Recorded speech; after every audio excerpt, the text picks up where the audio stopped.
середине этой недели президент провел совещание с членами Кабинета министров, на котором высказал сильное недовольство ростом цен в России. Как это удивительно. А вот рост на базовые продукты питания – это пандемия не объяснишь. Причем без пандемии?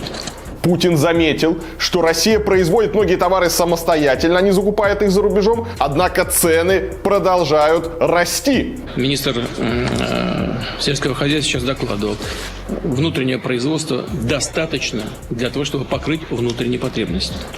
Ну а почему цены-то выросли на 71,5%?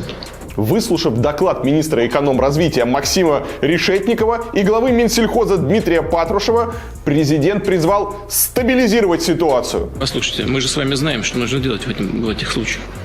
Все инструменты сдерживания роста цен, во всяком случае, по этим позициям известны. Нужно только своевременно реагировать на то, что происходит.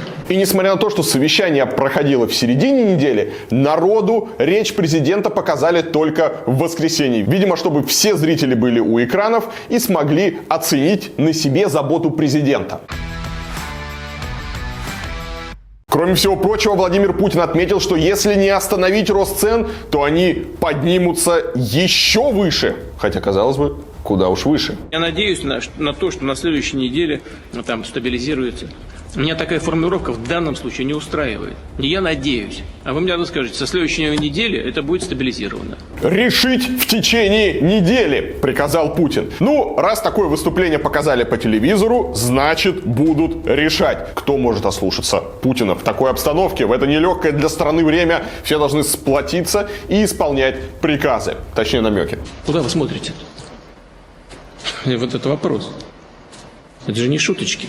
В условиях, когда безработица растет, доходы сокращаются, базовые продукты дорожают, значит, вот на такие величины, а вы, значит, мне сказки рассказываете здесь. Я, может быть, не очень хорошо учился в школе, но помню я, вроде бы у нас с вами рыночная экономика. Как можно снизить цены в рыночной экономике? Ну, например, можно увеличить предложение, если вдруг у нас есть дисбаланс спроса и предложения. Ну, например, перед Новым годом, когда мы говорим про продукты, когда люди активнее скупают продукты. А можно еще снизить издержки производителям. Ну, например, снизить налоги, уменьшить процентные ставки по кредиту, или предоставлять какие-то льготные кредиты, чтобы бизнесмены, чтобы производители продуктов, чтобы фермеры могли активнее развиваться, чтобы росла производительность труда, и чтобы снижались их издержки, и они могли дешевле продавать свою продукцию. А еще очень важно развивать конкуренцию, поддерживать малых производителей, чтобы крупные игроки их там не уничтожали, помогать фермерам, опять же, чтобы у крупных игроков не было соблазна вступать в какие-то сговоры там и так далее. Тогда будет конкуренция, и в конечном итоге потребитель только выиграет. Это, конечно, все очень грубо, да, потому что есть еще много других причин, но, тем не менее, у государства действительно есть инструменты, чтобы через какое-то время цены стабилизировались и поползли вниз. И это я еще не говорю о том, что в процветающей и вставшей с колен России вообще не должно быть людей, которые не могут позволить себе купить хлеб или муку. Еще раз, вы только вслушайтесь, что удивляет президента. Его удивляет, что у нас дорожает хлеб, мука, самые необходимые продукты, и люди не могут их себе позволить. Люди себя ограничивают, потому что у них денег нет просто для базовых продуктов питания. У нас не какая-то нищая африканская страна, где люди ждут гуманитарной помощи и не могут купить все элементарные продукты. У нас вроде все замечательно, цены на нефть, ресурсы, небоскребы, все самое лучшее, все самое современное, покоряем космос. Ничто не предвещало беды, как вдруг выяснилось, что, оказывается, огромное количество людей переживает из-за цен на элементарные продукты. Вот я уже упоминал сейчас про советские времена на предыдущей нашей встрече с правительством, когда все есть, но не всем хватает. А здесь все есть, но не всем по карману. Не могут купить. Вам не кажется странным, что кто-то в 2020 году вообще думает, что дорожает хлеб и переживает, что какой-то продукт стоит на несколько рублей дороже? Хлеб и хлебобулочные изделия на 6,3%. Это-то почему? И если вдруг выясняется, что у нас есть какой-то процент людей, живущих за чертой бедности, а он у нас есть, то, соответственно, можно конкретно этим людям как-то помочь. Например, как помогают в Германии, где пенсионерам раздают продуктовые наборы. Хорошие продуктовые наборы. Или можно, опять же, возвращаясь к коронавирусу, вы все прекрасно помните, как государство поддерживало людей в России, как оно поддерживало в Европе, там и в других странах. И можно было бы, например, помочь людям, если у нас есть люди, кто не может купить себе хлеб, почему бы им этот хлеб не выдавать и не оказывать им какую-то помощь, чтобы у них вообще голова не болела насчет приобретения каких-то элементарных продуктов. Кстати, здесь можно напомнить, что несколько лет назад в «Комсомольской правде» и в других пропагандонских СМИ вышли шокирующие сюжеты, типа «Посмотрите, как плохо живут немецкие пенсионеры, посмотрите, государство им дает по 200 евро помощь, дает им продуктовые наборы, что немецкие пенсионеры, не чета нашим, не могут купить себе элементарные продукты». Заголовок: в Германии 350 тысяч пенсионеров с трудом находят деньги на еду. Прошло несколько лет, и выяснилось, что у нас не только пенсионеры, а вообще довольно большое количество людей тоже обеспокоено ростом цен на элементарные продукты. Может быть, пропагандонам стоит не смотреть, что там у немцев, а перенять этот опыт, если такая проблема у нас имеется. Но все эти решения, которые я сейчас рассказал, это долго, это результат будет там через какое-то время только виден, а Путин поставил задачу решить все за неделю, исправить ситуацию за неделю. А за неделю исправить ситуацию можно только палкой. И что удумали буржуи-капиталисты наживаться на простом народе? А кто будет наживаться на русском человеке? Замучаем проверками, отзовем лицензии, а к самым борзым пришлем докторов. Вот эти все, ну это кто? Что, я не знаю, что ли? Кто вывозит? И вы знаете. Но так реагировать надо только своевременно. Вот о чем речь.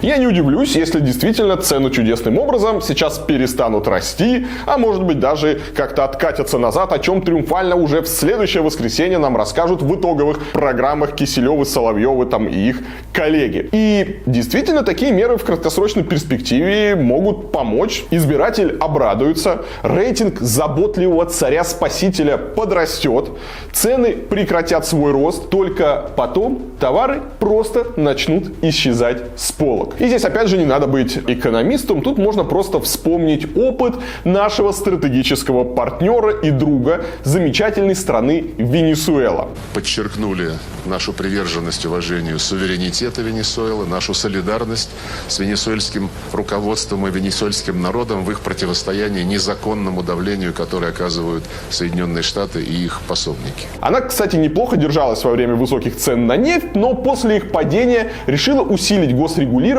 и с большим удивлением обнаружила, что на плановую экономику почему-то действуют законы рынка. Венесуэла долгое время многим представлялась таким неким раем на земле, а я еще удивлен, что кому-то она таким раем и представляется. Все эти истории про настоящий коммунизм, который построил Уго Чавес, про этот бензин, который дешевле воды, они всегда привлекают людей. Поэтому, собственно, когда Уго Чавес предложил регулирование цен, национализацию, его все поддержали. Хватит кормить проклятых капиталистов, которые наживаются на простых рабочих. У каждого должны быть одинаковые возможности. Вскоре мечта пролетариата сбылась. Чавес уравнял богатых и бедных, как шутят в Венесуэле, и те, и другие вынуждены ходить в туалет с фонариком, так как начались перебои с электричеством. Все это повторяется. Отключают электричество, воду, газ, бензина тоже не хватает. Но Чавес, как вы знаете, в середине 10-х годов умер, и на смену ему пришел его преемник, его верный сторонник, новый вождь Мадуро с той же повесткой. Вот только так получилось, что, опять же, как вы знаете, с середины 10-х цены на нефть поползли вниз, и, соответственно, венесуэльское чудо начало постепенно рассыпаться. А так как Венесуэла, кроме того, как продавать нефть, делать больше ничего не умеет, начались проблемы. Чтобы как-то закрыть дырки, они начали печатать деньги, инфляция начала разгоняться, и цены, конечно, пошли вверх. И здесь пошли разговоры про экономическую войну, саботаж, насилие, паразитирующую буржуазию, и началась война Мадуро против барыг и торгашей. Под его чутким руководством в 2014 году был принят закон о честной торговле и образован специальный комитет справедливых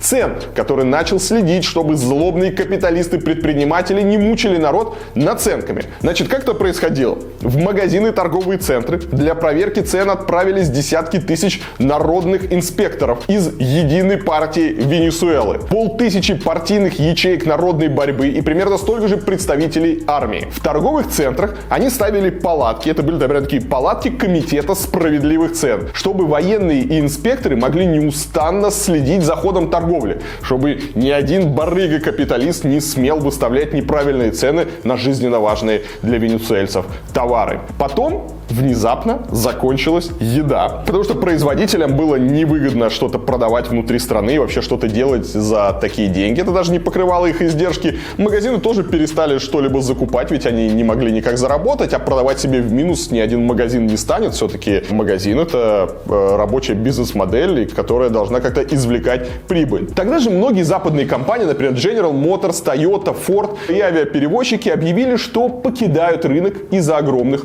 убытков. В больницах пропали лекарства. В стране закончились даже элементарные товары народного потребления, например, туалетная бумага и зубная паста. Национальная валюта стремительно стала обесцениваться. В 2015 году уровень инфляции в Венесуэле составил 181%. Это официально, а злобные империалисты оценили его в 300%. Чтобы как-то ограничить продажу жизненно важных продуктов, ввели ограничения на покупку в одни руки. В магазинах стали продавать только по удостоверению личности. Причем купить один и тот же товар дважды в неделю было нельзя. На этой неделе уже купил хлебушек, приходи на следующий. Что в итоге?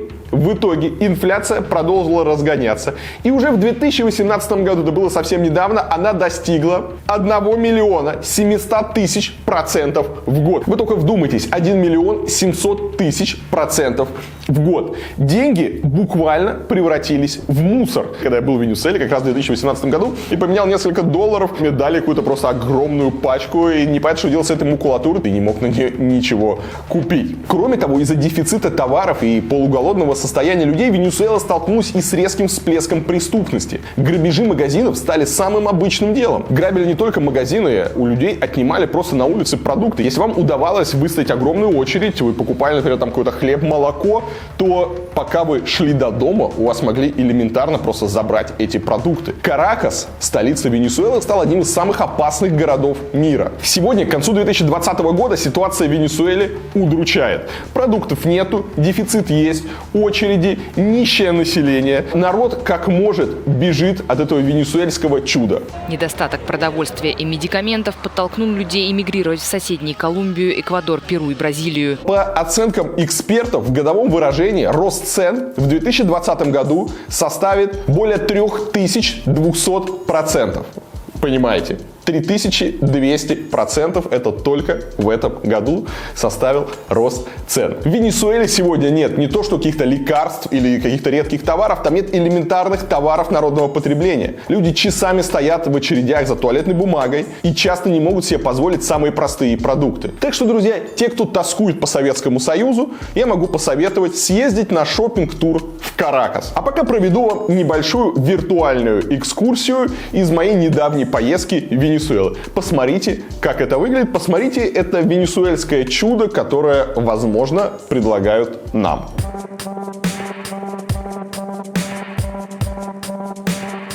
Это у нас очередь за едой в супермаркете. И она идет вокруг всего большого торгового комплекса. Молочка нет, хлеба нет, туалетной бумаги нет, есть только портрет Уго Чавеса. Сейчас мы зайдем в аптеку и посмотрим, что здесь продают. There's no toothpaste right now. Окей. Зубной пасты нет. Зубной пасты нету, будет завтра, и если у тебя есть местный паспорт, тебе ее продадут. Мыла обычного нету, есть обычное мыло тоже будет завтра. А смотри, зато есть этот. Смотри, прокладочки-то есть. Always. И презервативы есть. То есть в других магазинах не было. С клубничкой. Как вы поняли, обычного мыла нету. Нету зубной пасты и других товаров первой необходимости. Все остальное есть. Toilet paper. Значит, туалетной бумаги тоже нет. You can use that.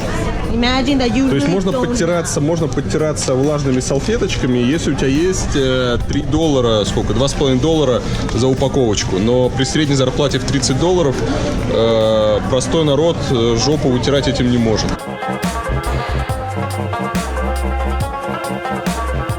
очередь стоит за хлебом. Из-за того, что хлеб попал в число необходимых продуктов, на которые правительство регулирует цены, в свободной продаже его нет. Точнее, он есть, но по каким-то неадекватным ценам.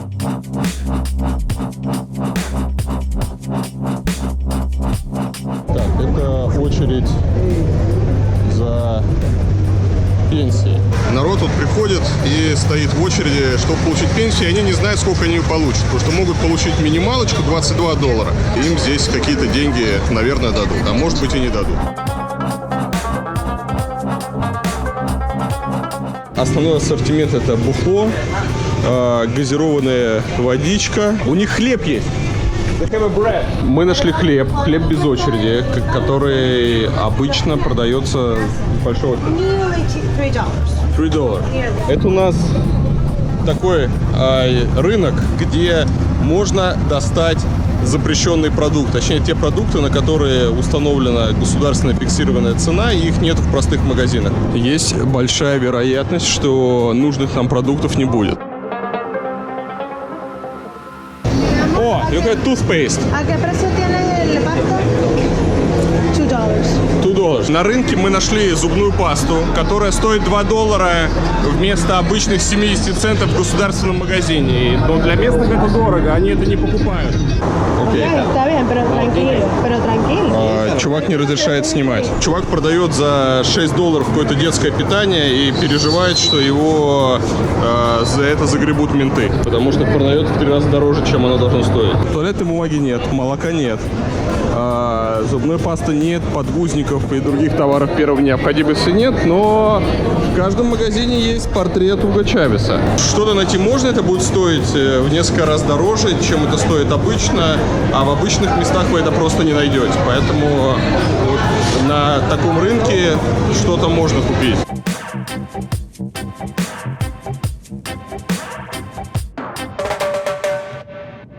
Друзья, спасибо, что смотрели. Надеюсь, вам было интересно. Если хотите больше классного контента, обязательно пишите комментарии. Мы их все читаем. И на основе ваших комментариев что-то где-то подкручиваем. Нам важна ваша обратная связь. Также не забудьте подписаться на канал. Многие зрители, они смотрят без подписочки. И это грустно, потому что подписочка позволяет вам получать оперативно мои ролики. Вы будете чаще видеть в рекомендациях. А если вы нажмете на колокольчик, то всегда будете получать уведомления, как только выходит какой-нибудь новый ролик. Спасибо, что смотрели. Увидимся уже завтра в новом видео. Всем пока.